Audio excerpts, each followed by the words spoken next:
తేజ గారు సార్, మిమ్మల్ని ఇంకా కూడా ఇప్పటికీ ఇంకా బాల హీరోగానే చూస్తున్నారా జనాలు?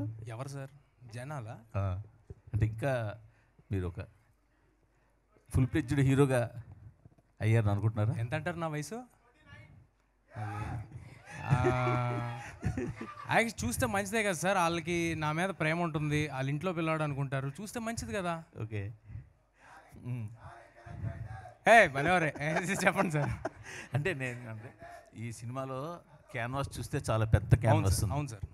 ఆ క్యాన్వాస్లో మిమ్మల్ని చూస్తే మాత్రం కొంచెం మీ లెవెల్కి దాటిన క్యాన్వాస్ అనిపించడం ఏమైనా ఉందంటారా? నేను చెప్తా, మరి మీరేమనుకోకూడదు. ఓకే,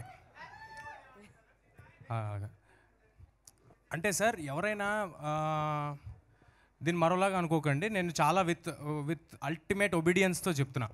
ఎవరైనా సెకండ్ జనరేషన్ యాక్టర్స్ కానీ ఎవరైనా అలాగే ఎవరైనా వచ్చారనుకోండి సార్, వాళ్ళ ఫస్ట్ సినిమాలకి ఇంతకంటే పెద్ద సినిమాలు చేశారనుకోండి, మీరు ఎవరు ఈ క్వశ్చన్ అడగట్లా.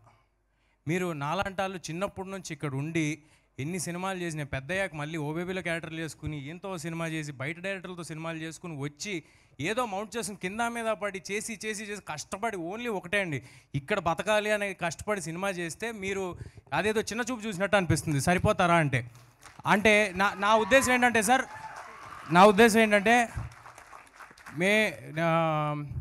నేను వేరే వాళ్ళతో కంపేర్ చేసుకోవట్లేదు సార్. వాళ్ళు నేను ఒకటే అని కూడా నేను అనట్లా. వాళ్ళందరికీ ఆ అవకాశం వచ్చింది. అలాగే నాకు హనుమాన్ అనే అవకాశం వచ్చింది సార్. అంటే సార్ మీరు మధ్యలో ఆపకూడదు. అయితే నాకు హనుమాన్ అనే అవకాశం వచ్చింది. ఇప్పుడు ఒకటి సినిమా నాకేమిచ్చింది అనేది అందరికీ కనిపిస్తుంది సార్. సినిమాకి నేనేమి ఇచ్చాను అనేది నాకు డైరెక్టర్కి తెలుసు సార్. సో నేను నా 100% ఎఫర్ట్ పెట్టా, అందువల్లే ఆ సినిమా నాకు వచ్చిందేమో.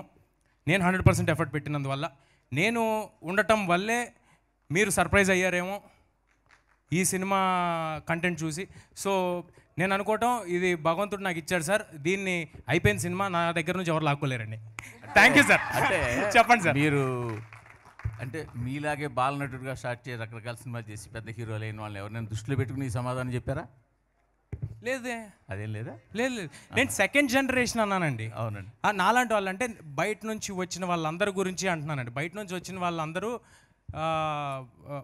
ఏదైనా ఇలాగా కొంచెం మ్యాగ్నానిమస్ ఫిల్మ్స్ కానీ ఏదైనా అటెంప్ట్స్ కానీ అంబిషియస్ అటెంప్ట్స్ కానీ ఏదైనా చేసినప్పుడు అసలు మీ గురించి కాదు సార్, మీరు అన్నమాట గురించి కాదు.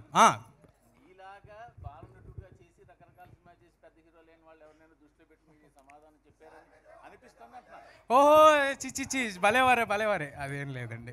అంటే ఏది కాదు సార్, అంటే ఎంటైటిల్ చేయొద్దండి.